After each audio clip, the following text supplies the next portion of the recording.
avec nous, simplement et autrement, dans Kavi Konkoré. La radio la plus disjonctée de la cité, Kavi FM 89.5, où tout se fait de travers et ça marche. Kavi Konkoré, jusqu'au plus petit village, notre coq vous réveille.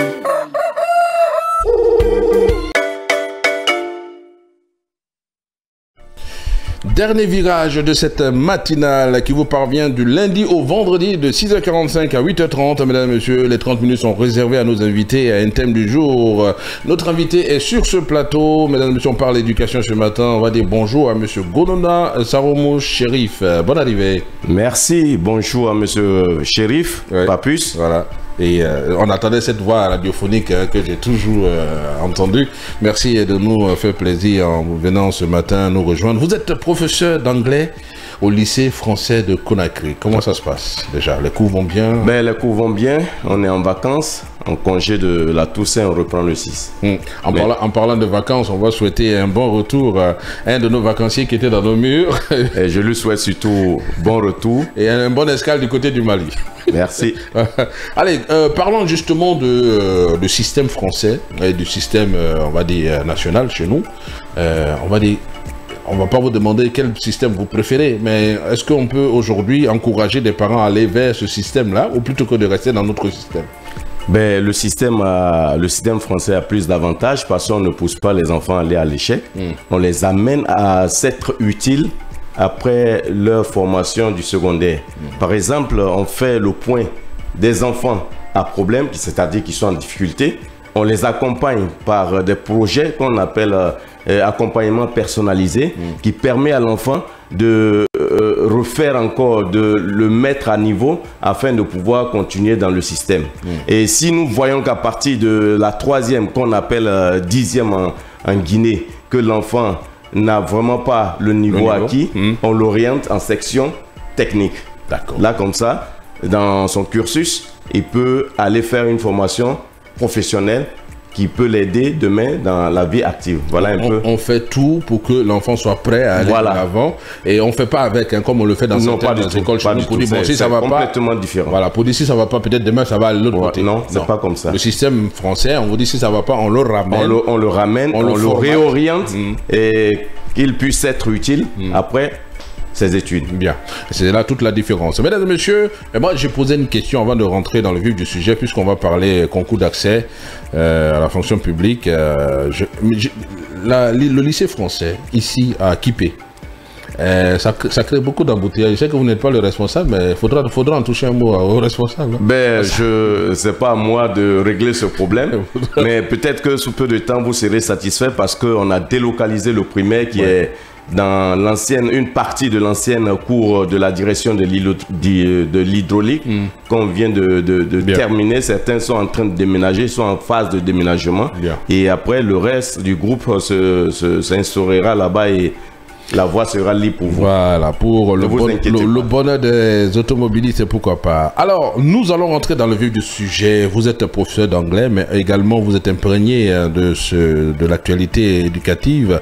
On va parler surtout, tout d'abord, du concours d'accès à la fonction publique et de ces enseignants contractuels qui n'ont jusque-là pas eu la chance d'adhérer à la fonction publique. Ils se font prendre des bâtons dans les roues. Et aujourd'hui, on parle de ce concours-là pour pouvoir avoir bien sûr une place à la fonction publique. Qu'est-ce que vous en pensez? Ben, je crois que le choix de faire le concours, moi à mon niveau, selon mes analyses, ça n'avait pas une portée d'être. Parce que vous imaginez des gens qu'on a recrutés au temps de Alpha, qui ont fait près de 7 ans d'enseignement, qui ont été inspectés par les inspecteurs de l'IRE, et qu'aujourd'hui, qu'on dise qu'il faut qu'ils refassent encore le concours, c'est des sorties inutiles d'argent. L'État a besoin de cet argent-là pour former d'autres enseignants, mais pas pour organiser un concours au niveau de ces enseignants qui sont déjà confirmés dans les classes. Parce qu'ils ont eu des inspections en plein temps de travail. La meilleure façon serait que, au moment où on était en train de faire les inspections, qu'on dise à cet enseignant, s'il est vraiment capable, son résultat est validé, on le recense, on lui donne son matricule et le dossier est classé. On ne revient pas dessus. C'est tout. Et jusqu'aujourd'hui où nous parlons, l'État doit de l'argent à ces pauvres enseignants. Ouais. Ils ont 6 mois d'arriérés, sans compter les primes d'incitation. C'est-à-dire on ne soigne pas le mal à la racine. On ne fait que faire semblant de soigner, mais c'est vraiment pas un soin qu'on apporte à chose au problème. Voilà un peu. Donc ce sont des enseignants non seulement qui ont besoin de recevoir des arriérés, ce sont des enseignants contractuels qui ont sauvé aussi la situation à un moment donné. Pendant que la Guinée était à une phase critique du système éducatif, pendant cette grande crise, ces enseignants ont été volontaires, ils ont décidé de sauver la nation. Bien. Donc en reconnaissance à ces pauvres gens, on devait immédiatement les recruter puisqu'ils ont subi des inspections. Alors, est-ce que vous êtes en train de nous dire aujourd'hui que rendre service à la nation est une perte de temps, surtout quand on parle de ces enseignants contractuels qui ont sauvé la situation à un moment, qui se sont sacrifiés à un moment, qui ont empêché une année blanche à un moment? C'est la monnaie de singe dont ils bénéficient aujourd'hui, en fait. J'y pense, oui. Voilà. Alors, quelles sont les solutions pour vous? Les solutions, je vous en ai déjà parlé. Oui. Il fallait immédiatement les recruter. Pendant l'inspection, les recruter. Et le dossier serait classé. Bien. Ceux qui n'étaient pas aptes pour l'enseignement, on les radiait immédiatement et c'est ceux-là qu'on pouvait proposer à un concours de recrutement. Bien. Donc aujourd'hui, pour vous, ces enseignants contractuels ne sont pas obligés de passer par ce concours? Ils ne sont pas obligés de passer par ce concours. Vous pensez qu'on devrait les donner un matricule d'emblée? Est-ce qu'ils ont été recensés? Puisqu'ils ont été inspectés. Ces inspecteurs-là, ils ont les résultats. Vous pensez qu'ils ont le niveau? Certains, s'ils ont accepté leur payer leur prime, ça veut dire qu'après toutes les inspections faites, ils ont su que ces gens sont aptes à enseigner. Est-ce qu'on n'a pas donné les primes parce qu'ils sont en train de sauver la situation et on n'a pas tenu compte du niveau de certains? Parce que là aussi c'est une grosse question. Oui, oui. Je vais vous dire que si réellement il y avait ce problème, pendant combien d'années ils sont en train d'exercer leur métier? Vous imaginez 7 ans et ces gens-là ne sont pas aptes? Et on a fermé l'œil sur ça pour attendre cette période-là pour pouvoir ressortir ce problème. Je ne vois pas ça comme vraiment une solution au problème. Ils sont à peu près combien ces enseignants contractuels? Vous avez une idée? Je n'ai pas une idée de leur effectif, mais je crois que c'est un bon nombre qui peuvent atteindre près de 1000 et quelques.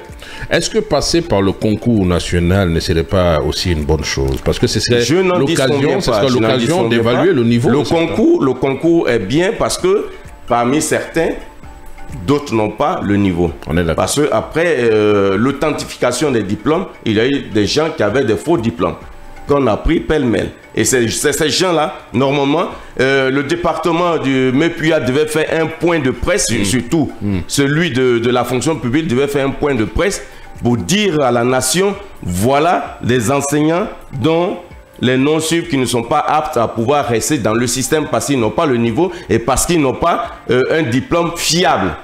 Mais ça n'a pas été fait. Monsieur Chérif Gonona, je suis un peu perdu. Parce que de l'autre côté, soit ils ne sont pas obligés de passer par la fonction publique parce qu'ils ont sauvé la situation à un moment donné, on leur doit de l'argent, ce sont des gens auxquels on doit beaucoup. Et d'un autre côté, il faut qu'ils passent aussi par un test. Je suis d'accord. Parce que le recrutement à la fonction publique demande un test, un concours. Bien sûr. C'est normal. Mais puisque depuis un certain moment, ces gens ont travaillé sur le terrain, l'État connaît quand même les efforts qu'ils ont fournis. Oui. Et qu'on leur dise... Faut-il les récompenser parce qu'ils ont fourni des efforts à l'aveuglette? Non, pas à l'aveuglette. Parce que vous êtes d'accord qu'il y en a qui n'ont pas le niveau. Il y en a certains qui n'ont pas le niveau. Ceux-là, on pourrait faire leur point bien avant d'organiser le concours de recrutement à la fonction publique, faire le bilan de ce problème. Et ceux qui ne sont pas aptes, qu'on fasse leur liste et qu'on publie, et les autres, on les garde et après faire maintenant un recrutement général pour les nouveaux entrants. Voilà un peu. La situation est telle qu'elle est aujourd'hui, on n'y peut rien. Aujourd'hui, elle est complètement pourrie. Voilà. Il faut faire avec. Il faut faire avec. Voilà. D'où il faut passer par la fonction publique, même si on sait qu'il y aura quelques réticences. On va, ce qui nous amène un peu justement à l'amélioration du secteur éducatif. Quelques questions sont là, par-ci et par-là. Nous parlons bien sûr de ce niveau de ces enseignants. Le niveau même, pas forcément de ces enseignants contractuels, le niveau même de nos enseignants aujourd'hui. Qu'est-ce que vous en pensez? Bien. je vais vous dire qu'il y a à peine des années où l'enseignant guinéen ne subit pas de formation. Le budget est voté, mais on ne forme pas les gens. Il faut que l'État prenne cela au sérieux, qu'on forme les enseignants. Quel qu'en soit le temps, il faudrait qu'on trouve un créneau pour pouvoir former ces enseignants, les remettre, c'est-à-dire à niveau. Parce que un enseignant doit être à la une de la nouvelle technologie. Bien sûr. S'il n'est pas formé, il va produire quoi? Il faut que l'enseignant, tous les enseignants subissent des formations, même si c'est par rotation, qu'on le fasse. Il y a des formateurs qui sont là. On met ces formateurs-là au terrain. On les met sur le terrain qui vont former ces enseignants. On peut prendre une journée, soit un samedi, on dit bon, aujourd'hui, ce samedi est réservé à la formation des enseignants. Ça ne veut pas dire que ça va empiéter le système. Il faut faire des sacrifices pour que l'État avance. On veut de la qualité, mais il faut aussi de la formation pour qu'on ait ces qualités. Là, c'est on va dire ça, c'est un point à soulever en ce qui concerne l'amélioration du système éducatif, c'est-à-dire le niveau. Mais il y a aussi d'autres points à citer. On est d'accord que de ce côté-là, il y a non seulement le niveau, mais il y a aussi, on va dire, le niveau de vie de ces fonctionnaires. Aujourd'hui, même si le syndicat est en train de se battre pour obtenir quelque chose au niveau de l'élévation du salaire, vous vivez comment vous aujourd'hui? C'est-à-dire vous êtes dans le privé. Est-ce que vous pouvez dire Alhamdulillah, puisqu'on est vendredi, par rapport à ceux qui sont... Pour la petite chose, monsieur Chérif, je vous dis que j'ai passé environ 10 ans dans le système guinéen avant de me retrouver au lycée français. Quelle est la différence? La différence, c'est que le traitement est différent. Mais bien, j'imagine. Mais donnez-nous des détails. Non, c'est un secret de polichinelle. Je ne peux pas m'extériorer ici. Est-ce que vous êtes payé en euros? Non, nous sommes payés en francs guinéens. Même le français qui donne des cours au lycée français. Les expats, ils sont payés à partir de l'AFE. Bien. Voilà. Aujourd'hui, qu'est-ce que vous pensez de cette augmentation de salaire du fonctionnaire guinéen? C'est nécessaire. Nous, je réalise que les travailleurs, les fonctionnaires guinéens sont les mal payés dans la sous-région. Si nous faisons le bilan, le SMIC guinéen est très faible. Il faudrait qu'on apporte encore un plus au salaire des gens pour qu'ils soient motivés et que la qualité vienne. Vous imaginez combien de recensements nous n'avons pas fait dans ce pays. Mais on est toujours en perpétuel recommencement de recensement avec les mêmes dossiers qu'on nous demande à chaque instant, qu'on fournit, mais ils ont la base de données qui se réfère à ça, qu'on arrête de stresser ces enseignants qui sont tout le temps sortis de leur classe pour aller pour des questions de recensement. Vous pensez qu'on joue au chat et la souris? Mais je ne sais pas, c'est à vous de le savoir. Ouais, mais parce que la question perdure depuis des années. Et quelle solution proposez-vous, non seulement pour sortir, non seulement on va dire l'enseignant et le fonctionnaire guinéen de ce tohubohu, on va dire, l'augmentation de salaire. Est-ce que vous êtes d'accord sur ce qui a été proposé par le syndicat? Bon. Vous trouvez que c'est pas trop gourmand? Vous trouvez que c'est raisonnable? C'est pas trop gourmand. Au moment où le président Alpha avait donné son aval pour donner les 8 millions d'enseignants que certains se sont opposés par intérêt égoïste, on n'en serait pas là aujourd'hui. Quand vous parlez d'intérêt égoïste, est-ce que vous pensez qu'entre vous, vous êtes solidaires? Il y a toujours des brebis galeuses qui font le jeu pour perturber les autres parce qu'ils sont bien cotés. Voilà un peu, c'est le mal de ce système-là. Au moment où les autres sont en train de se battre pour améliorer, d'autres viennent briser, casser la ficelle pour ne pas que ça aille de l'avant. Voilà un peu où nous sommes. Alors, continuons avec l'amélioration des conditions de vie du fonctionnaire et notamment de l'enseignant guinéen. Quelles autres propositions faites-vous? On peut parler surtout des logements sociaux aussi. C'est nécessaire parce que leur salaire ne leur permet même pas de pouvoir couvrir le mois. Vous imaginez un enseignant qui loge à Koya, qui doit venir 6 sur 7 au travail, différent des autres fonctionnaires de l'État qui ne travaillent que 5 sur 7. Vous imaginez? C'est énorme en termes de transport. Et quand vous faites le bilan, le monsieur se retrouve à la fin du mois, il ne peut même pas couvrir ses dépenses familières. Oui.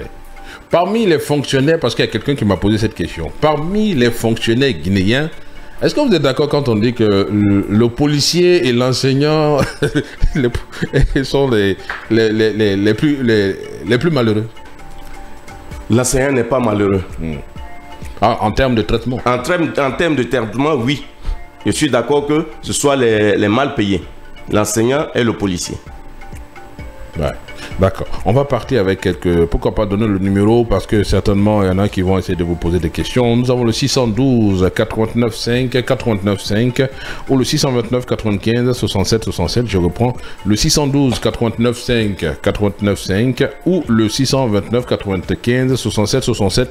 Nous sommes avec Monsieur Golona Saromou Chérif. Il est professeur d'anglais au lycée français de Conakry. Deux gros thèmes à débattre ce matin. Et il faudrait aussi qu'on fasse un test pour que c'est nécessaire qu'on fasse un texte. Donc du coup, jusque-là, j'ai du mal à... Qu'est-ce que vous proposez exactement? Faut-il passer par le concours? Il fallait... Ou on peut toujours revenir sur... Moi, j'aurais voulu que l'État paye les arriérés de ses enseignants et les soumettre au concours. Est-ce qu'ils seront d'accord, justement? C'est une obligation. S'ils veulent rester dans le système, ils sont obligés. C'est la loi du plus fort. Voilà. On est d'accord. Donc, on est d'accord qu'il faut que tout le monde passe par le concours. Ça permet de faire le tri. Parce que le tri et de voir quelle est la crème qu'on peut injecter dans la fonction publique et que l'administration soit efficace. Donc, si tu es sûr de toi, vas-y au concours. Voilà. C'est tout. Il faut prouver. Voilà. Même s'ils ne sont pas forcément d'accord avec nous. Allez, on parle aussi des, on va dire, de ces... Beaucoup ont fustigé, on va dire, le système Guillaume Awing. Qu'est-ce que vous pensez? Qu'est-ce que vous en pensez ces 2 dernières années? Moi, ces 2 dernières années, ils ont fustigé. Oui, certains ont raison. Parce que vous imaginez que dans un département, il y a un budget qui lui est alloué. Il y a des écoles vétustes. Il y a des abandons des écoles par des enseignants. Hier, par exemple, j'étais en train de suivre l'info de 13h sur Dioma FM. À Soraya, à Mamou. Soria à Mamou, il y a une école où les enseignants sont complètement partis. Il n'y a pas de tabac dans les salles. Comment vous voulez que ces enseignants puissent travailler?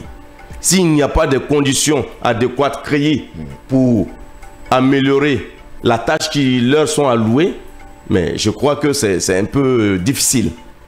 On veut bien que l'enseignant soit au travail, mais créons les conditions pour qu'il soit au travail, qu'il soit motivé.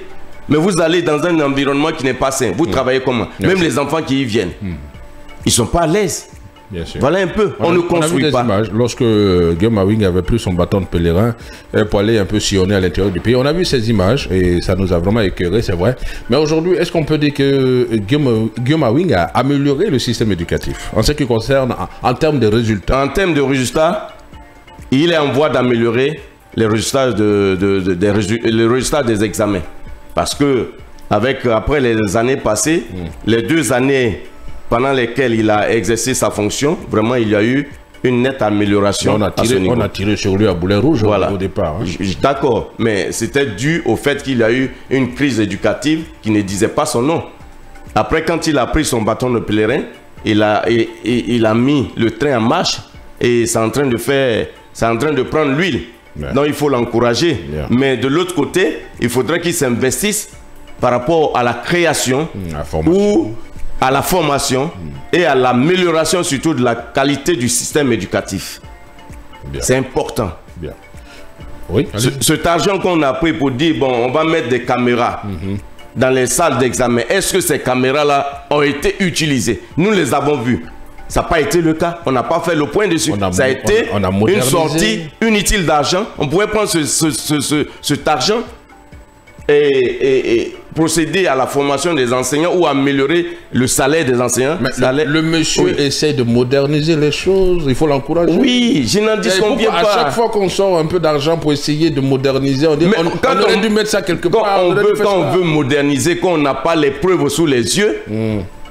Il faut s'en inquiéter. Le code QR et tout ça, ça a servi, non? D'accord, code QR, ça a servi, mais le Guinéen lambda qui ne connaît pas le code QR, il va se dire, mais le monsieur là m'a dit qu'il va mettre des caméras pour la surveillance des examens. Est-ce que ça a été fait? Mais n'empêche que nous avons eu de bons résultats. Oui, bien sûr, c'est pour cela que je le félicite. Je vous ai bien dit que Awing est en train de faire des efforts, mais il faut l'accompagner.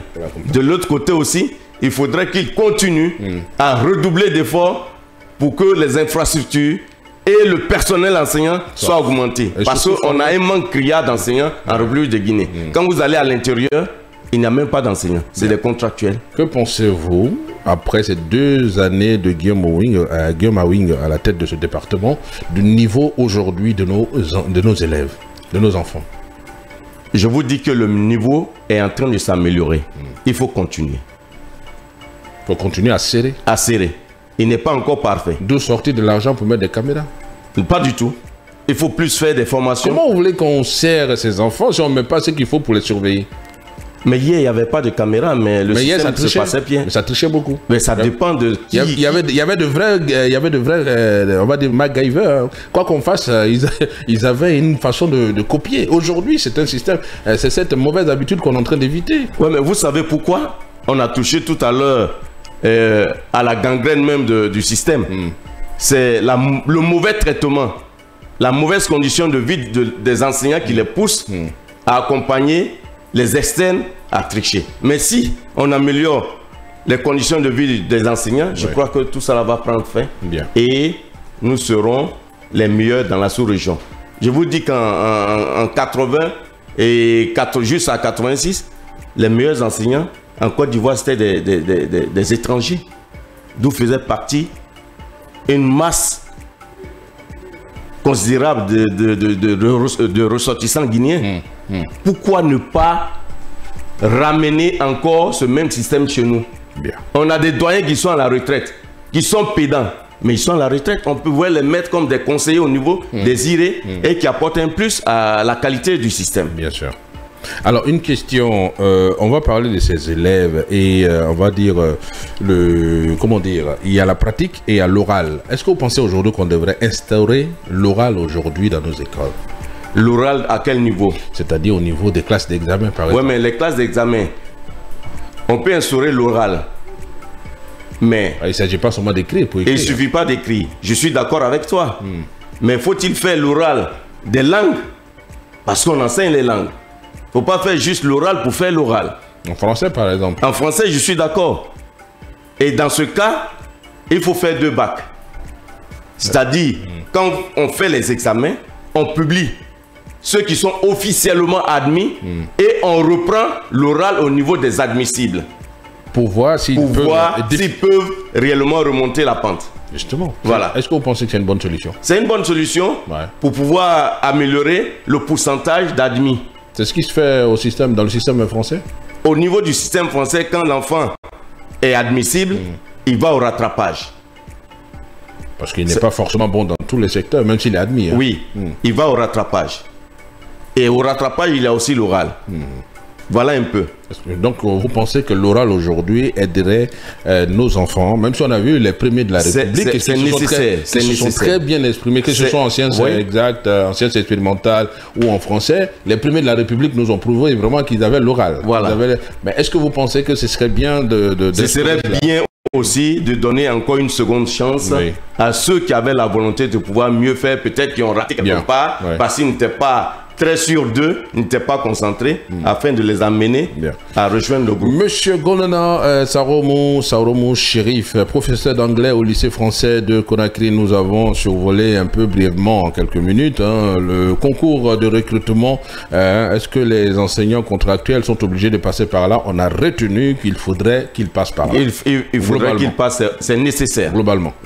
Voilà, parce qu'il faudrait aussi qu'on envoie l'élite. C'est ça. Voilà, la fonction publique et enseigner nos enfants. De l'autre côté, l'amélioration des conditions de vie, il faudrait que ces enseignants-là soient aussi formés de temps en temps, une mise à niveau, un formatage s'il faut. C'est ça. Voilà. Un dernier mot aujourd'hui, bien sûr, pour le corps enseignant qui nous écoute et qui nous regarde. Monsieur Gonona. Je remercie le corps enseignant, c'est un métier difficile mais noble, parce que sans eux, l'État ne peut pas exister. Bien sûr. Tant vaut l'école, vaut la nation. Bien. C'est grâce à l'école qu'il y a la nation. Et ceux qui font de la nation ce qu'elle est, c'est les enseignants. Bien. Je les félicite, je les remercie. Je leur demande de ne pas baisser les bras et de continuer à persévérer parce qu'ils ont prêté serment Ouais. Il faut qu'il continue. Il faut qu'il continue. Voilà. Malgré les hauts et les bas. Ça va aller. Ça va toujours avec. Nous, on a été très heureux de vous recevoir. Comme toujours, hein, sur un plateau, il y a l'éloquence, il y a le lead vocal et surtout qu'on apporte des solutions concrètes parce que beaucoup s'attendaient à ce qu'on dise non, on ne passe pas par le concours national. Non, nous, on a sauvé la situation à un moment. Non, il faut qu'on nous recrute. Et bien, cette explication, on va dire, objective, en tout cas, nous a donné à revoir les choses. Merci beaucoup. Merci et à on espère vous revoir une prochaine fois, pourquoi pas, pour des questions d'éducation. Avec plaisir. Voilà. Et je crois qu'il y a beaucoup qui vont devoir revoir ce qui se fait et ce qu'on doit faire par rapport à ce qui a été dit ce matin, notamment. Mesdames et messieurs, on va dire à 8h35 minutes sera sur ce plateau Adama pour le deuxième passage, le bulletin. En tout cas, c'est l'information. Et à 9h pile poil, notre ami Abdallah et sa bande viendront, parce qu'il est avec sa bande.